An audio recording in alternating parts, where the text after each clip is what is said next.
everyone.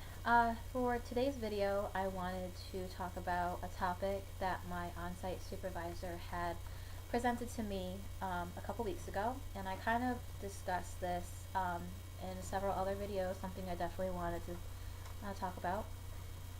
And she had given me a packet about 60 pages long about restorative practices within classroom circles. And within my placement, we do social skills with our students or my clients daily, and it's from 2:30 to 3 every afternoon.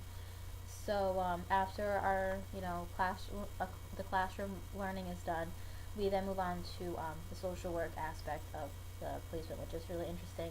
And I've been able to kind of co-direct or direct the activities during this group. So in regards to restorative practices, it's in relation to social skills and something I definitely wanted to share. And it's really an interesting topic that I'd like to research more about during my placement and after I'm done. Restorative practices, focuses definitely on the classroom and coming together as a group. It builds community and responding to challenging behavior, and I feel like this is appropriate due to some of the behavior within the classroom that I see, and how helpful it can be to build that respect and bond between our clients or students. By using these methods consistently, so by using restorative practices daily, even during our social skills group, this will help to create a calmer, more focused classroom. This is very important with the kids that we're working with currently. It's a significant shift, restorative thinking, from punishment-oriented thinking, which I found interesting and definitely want to read more about. But schools are really looking for new ways to work with children, both in mainstream and in programs as the one I am in, and kind of a different way of working with their behaviors and how to correct them and how to help them in the future. When classrooms come together for restorative interactions, they sit in circles, and they have a lot of great pictures within this packet, so I get to see kind of examples within classroom settings that other teachers have done. And the circle dialogue is an important element to the restorative practice. So it's definitely making eye contact, paying attention to one another. They don't sit in lines at a desk. They want to come together as a group and really be listening to one another speak. This definitely builds confidence within our clients. It helps them be able to share their thoughts and feelings without feeling unheard. And it creates a culture in which everyone feels like they belong.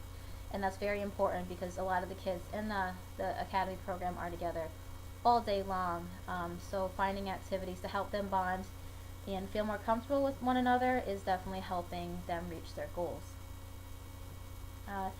This practice provides positive and supportive connections with peers, and unfortunately a lot of our clients don't get a lot of this in the home, so bringing this into the classroom can really help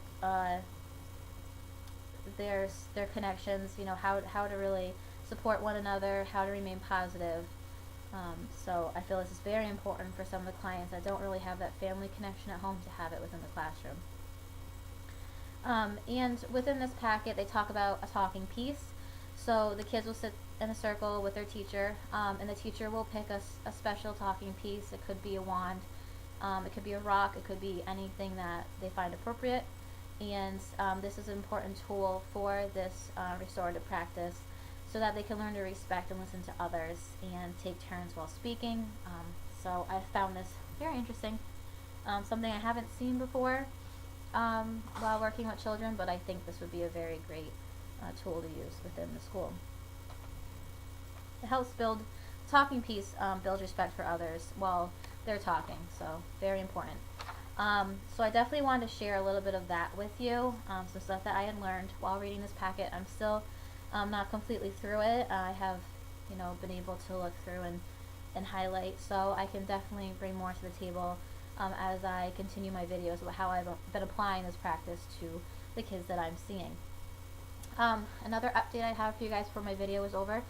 We were able to go to the local YMCA today in Mystic, Connecticut, and we took our children who have earned this this field trip, and it took a lot of time to build up to this trip, which is a great accomplishment for the Academy Program Classroom.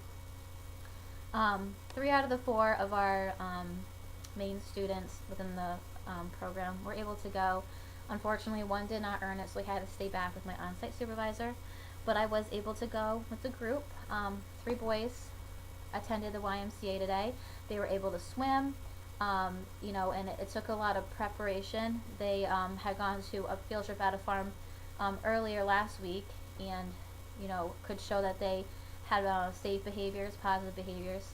So they were able to now go to the YMCA, have a tour, and hang out in the pool. They did some swim lessons, and next week they're going to be doing some water polo.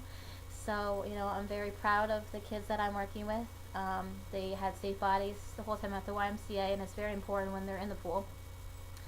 They were respectful, responsible, and, you know, I couldn't have asked for more from them. So I just want to share that with you guys, kind of something special that happened for me today. So I am at the end of my time, and I hope you guys enjoy. If you have any feedback, please let me know.